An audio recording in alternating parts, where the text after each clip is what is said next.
লিখেছে অন্নদা শঙ্কর রায়।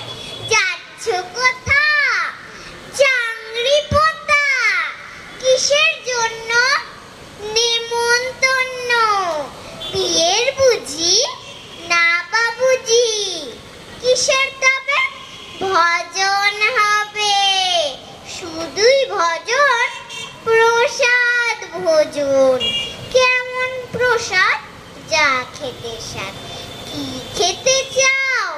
ছানার পোলাও, ইচ্ছে কি আর সরপুরিয়ার, আহ কি আয়েশ, রাবড়ি পায়েস, এই কে বলি ক্ষীর কদলি, বাহ কি ফলার, সবরি কদার।